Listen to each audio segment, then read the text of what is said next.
En las profundidades de la memoria colectiva latinoamericana, donde los recuerdos se entretejen como hilos invisibles en la noche, existe un lugar que no requiere ladrillos ni cemento para sentirse como un verdadero hogar.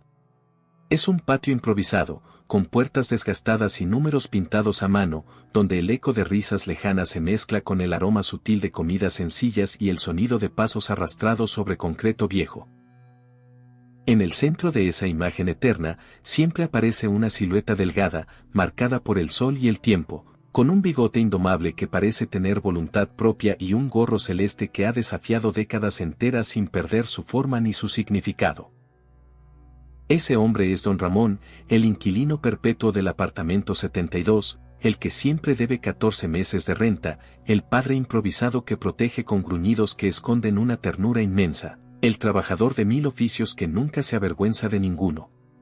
Pero detrás de esa figura tan familiar, tan arraigada en el alma de generaciones enteras, se oculta un enigma profundo, un misterio que ha susurrado durante más de 40 años en los rincones silenciosos de la historia televisiva.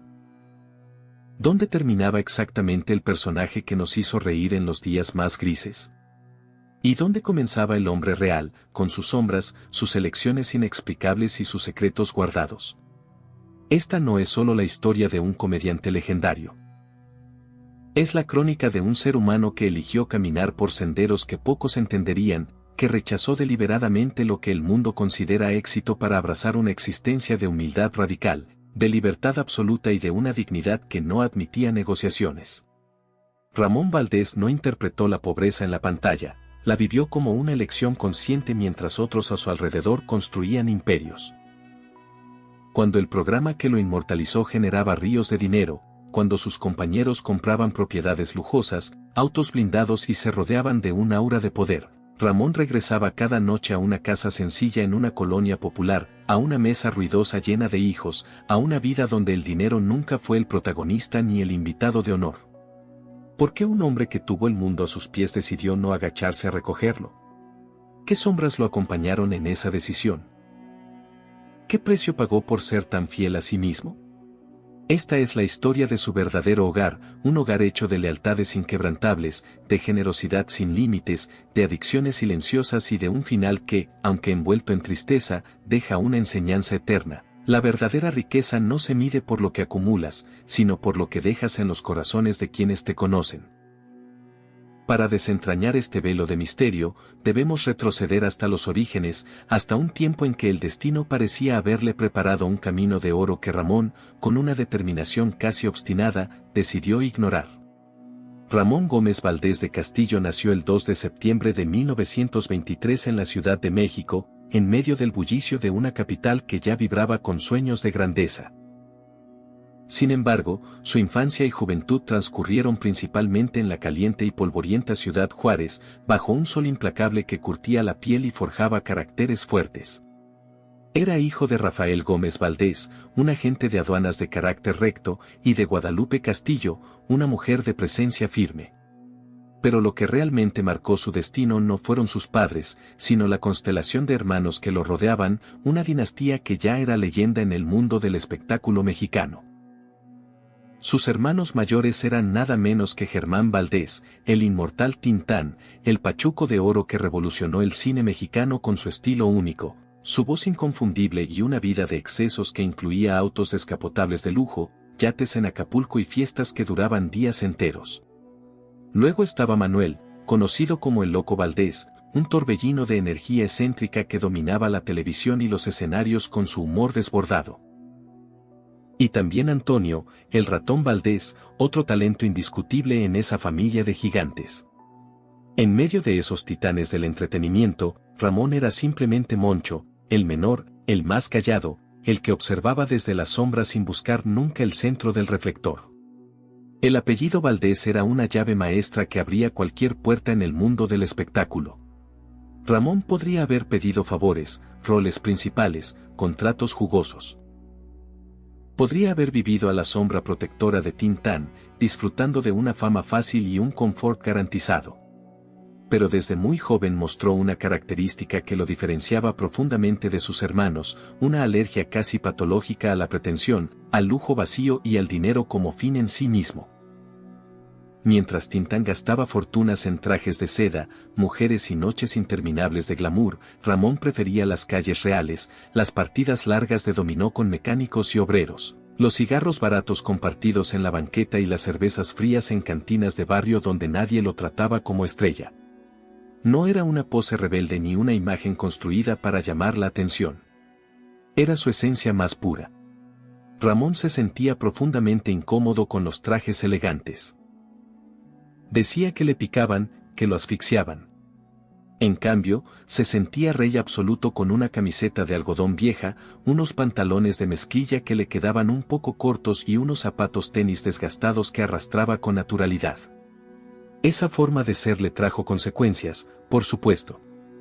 Durante años vivió a la sombra de Chen Chan, actuando en más de 50 películas como secundario, el amigo leal, el músico callejero, el tipo delgado que hacía una mueca graciosa y desaparecía del cuadro. Nunca protestó. Mientras tuviera lo suficiente para pagar la renta, o al menos intentarlo, para sus cigarros y para ayudar a quien lo necesitara, Ramón era feliz. El destino, sin embargo, guarda siempre giros inesperados. El hermano que menos buscaba la fama, el que tenía menos ambición aparente, estaba a punto de convertirse en el rostro más querido y reconocido de todo el continente latinoamericano. Todo comenzó en 1968, en una época de cambios profundos. Protestas estudiantiles, música revolucionaria, un mundo que se transformaba a toda velocidad. En los estudios de televisión mexicanos, un joven guionista con ojo clínico llamado Roberto Gómez Bolaños, conocido como Chespirito, estaba creando los primeros sketches de lo que luego sería una leyenda. Chespirito vio en Ramón algo que iba más allá del hermano de Tintán. Vio una naturalidad imposible de enseñar, una presencia auténtica que llenaba la pantalla sin esfuerzo alguno. Cuando en 1971 le ofreció el papel de Don Ramón, le dio una instrucción que marcaría para siempre la historia de la televisión: Ramón, quiero que seas tú mismo. Solo sé tú mismo. Esa frase fue la clave del éxito eterno del personaje, pero también, paradójicamente, una especie de condena para el hombre. Porque Ramón obedeció al pie de la letra. Tanto, que la línea entre ficción y realidad se borró por completo. Los zapatos tenis gastados que arrastraba por el patio de la vecindad eran sus zapatos reales. El pantalón deslavado, la camisa a cuadros, el gorro celeste, todo venía directamente de su closet personal. Don Ramón era un hombre que vivía al día, que huía de las deudas con ingenio, que tenía un temperamento explosivo pero un corazón que no le cabía en el pecho. Ramón Valdés, en la vida real, era exactamente igual. Mientras el Chavo del Ocho se convertía en un fenómeno continental sin precedentes, generando millones en regalías, giras internacionales, productos derivados y derechos de transmisión eternos, las vidas de los actores comenzaron a divergir drásticamente. Carlos Villagrán, el Kiko, empezó a disfrutar de la fama con autos deportivos y una vida más ostentosa. Florinda Mesa y Chespirito consolidaron su relación y su poder económico. Rubén Aguirre, el profesor Girafales, invertía en negocios propios. Ramón, en cambio, seguía viviendo en la colonia Santa María la Ribera, en una casa de clase media donde el ruido constante de sus 10 hijos, fruto de 3 matrimonios, llenaba cada rincón. No era miseria, aclaremos. Ramón ganaba muy bien, mucho más que el mexicano promedio de la época. Pero tenía 2 fugas constantes de dinero, su familia numerosa y su generosidad sin límites. Mantener a 10 hijos en un México de crisis económicas recurrentes no era tarea sencilla. Además, Ramón era lo que en México llaman un bota floja, alguien que suelta el dinero con facilidad. Si un amigo tenía un problema, Ramón vaciaba los bolsillos. Si veía a alguien con hambre en la calle, invitaba a comer sin pensarlo 2 veces. No acumulaba, no guardaba para el futuro, no invertía en propiedades ni en seguridad financiera. Vivía en un eterno presente, exactamente como su personaje. Su casa real era un reflejo fiel de esa filosofía. No había piscina ni jardines amplios, era una vivienda modesta, llena de vida, de humo de cigarro, de risas y de herramientas dispersas. Porque Ramón tenía una pasión secreta, la carpintería. En sus ratos libres, lejos de cócteles y eventos de la alta sociedad televisiva, se encerraba en su garaje a lijar madera, a construir muebles sencillos para su propio hogar. El olor a acerrín y barniz era su terapia, su escape de las presiones de la fama. Los vecinos de Santa María la Ribera lo recuerdan como un hombre accesible, tangible, sin guardaespaldas ni aires de superioridad. Contaban que cuando su auto viejo fallaba, porque a Ramón le gustaban los coches confiables pero antiguos, él mismo se bajaba a empujarlo, riendo y bromeando con quien se acercaba sorprendido: este cacharro es como yo, terco y viejo, pero sigue andando. Esa accesibilidad, sin embargo, escondía una vulnerabilidad profunda. Ramón no se protegía del futuro, no pensaba en la vejez, y lo más grave, no cuidaba su salud.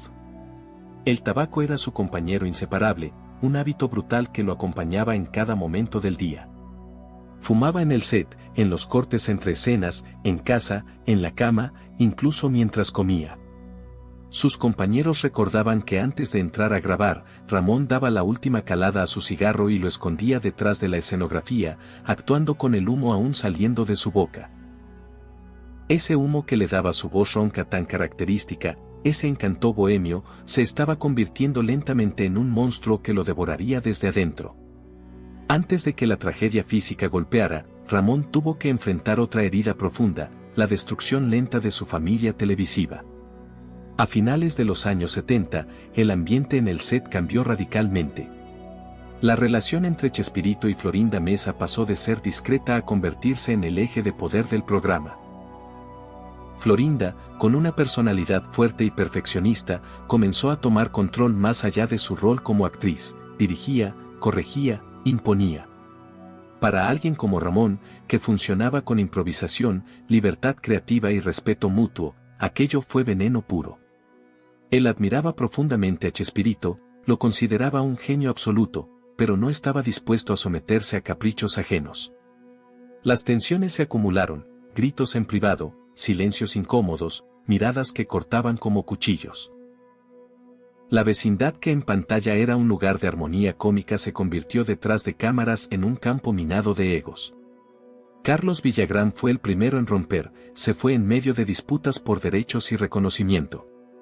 Ramón se quedó un tiempo más por lealtad a Chespirito, pero la situación con Florinda llegó a un punto insostenible. Un día de 1979, sin escándalos públicos, sin ruedas de prensa ni declaraciones amargas, Ramón simplemente recogió su gorro celeste, se despidió de los técnicos y camarógrafos, a quienes quería más que a los directivos, y se marchó. Renunció al trabajo más estable y mejor pagado de su vida. Renunció a la fama mundial garantizada. Lo hizo a los 56 años, una edad en que muchos buscan seguridad. ¿Por qué? Porque para Ramón Valdés la dignidad no tenía precio. Prefería empezar de cero antes que trabajar sin sentirse libre. Ese acto silencioso marcó el comienzo de un exilio voluntario que lo alejó de los grandes foros y lo acercó a su verdadera gente, el público real, directo, sin intermediarios. Cuando salió de Televisa, Ramón pensó que otras puertas se abrirían con facilidad gracias a su talento y reconocimiento. Se unió a Carlos Villagrán en proyectos en Venezuela y otros países, pero la magia original se había roto. Los guiones eran débiles, la química incompleta sin el conjunto original. Los programas no funcionaron como esperaban. Ramón regresó a México y, sin sueldo fijo de la televisora, volvió a sus raíces más humildes, el circo itinerante. Imaginen la escena: el hombre más famoso de América Latina viajando en caravanas modestas por pueblos remotos de Perú, Colombia, Ecuador. Durmiendo en remolques estrechos, comiendo en la carretera, actuando bajo carpas calurosas y polvorientas ante audiencias de niños que gritaban su nombre con emoción pura.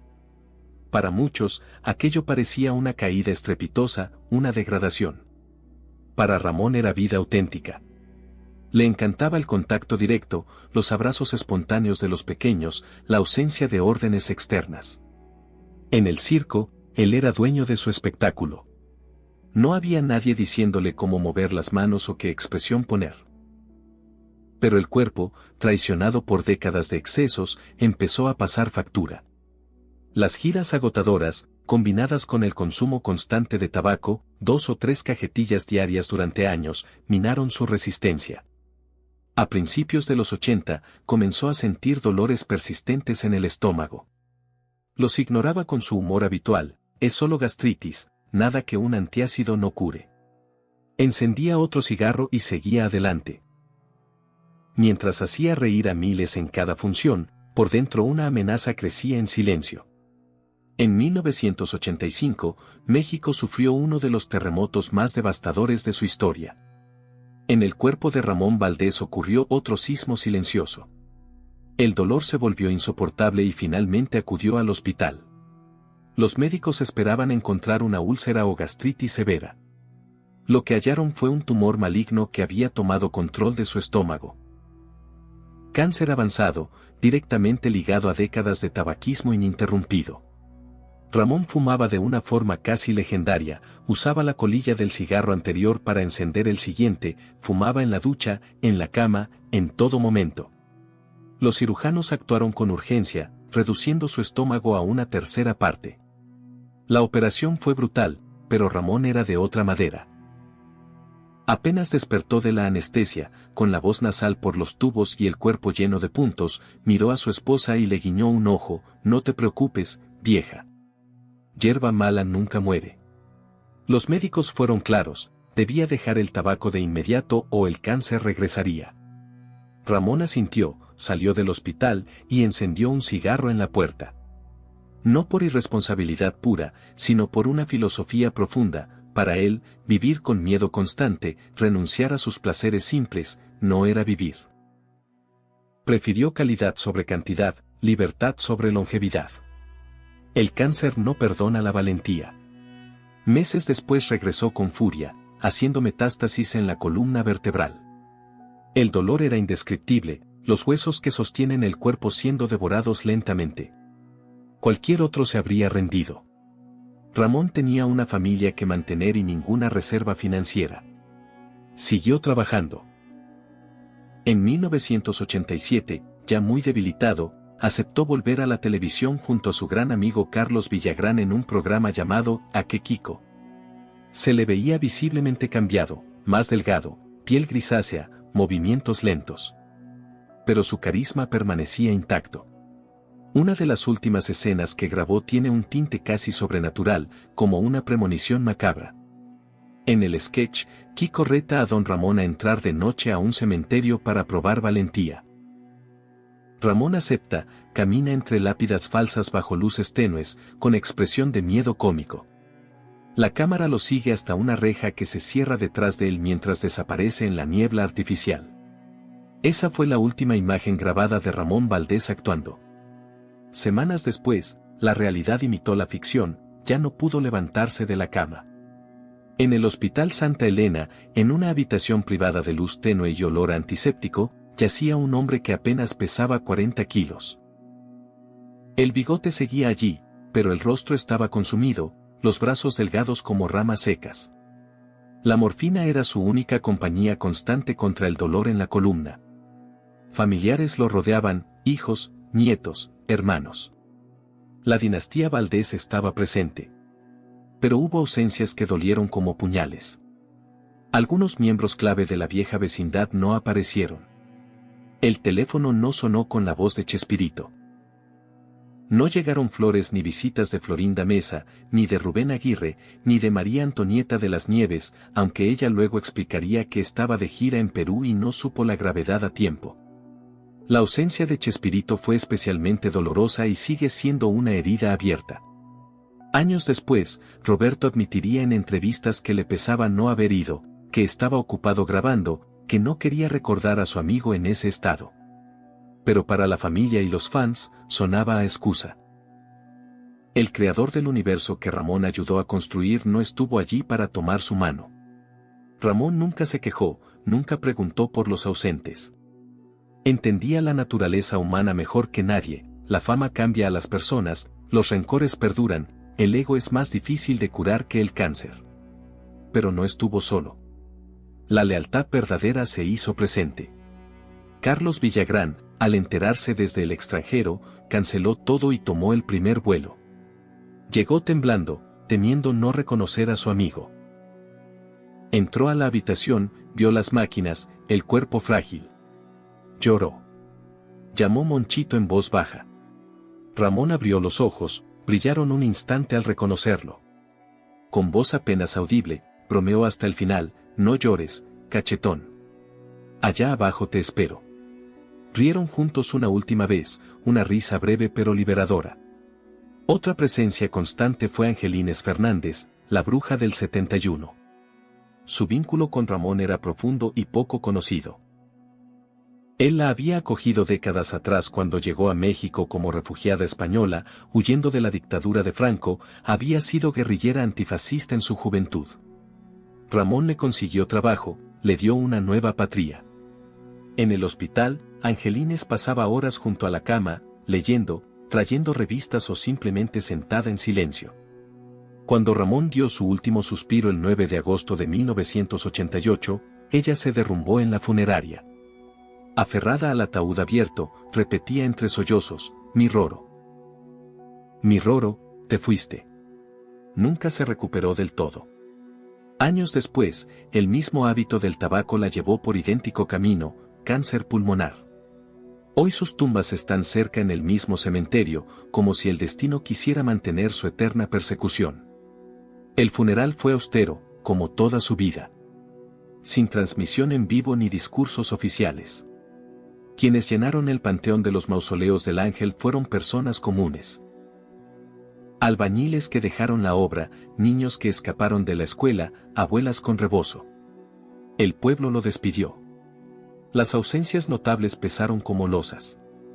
Tras su partida, la vecindad en pantalla perdió su alma. Sin don Ramón, el equilibrio se rompió.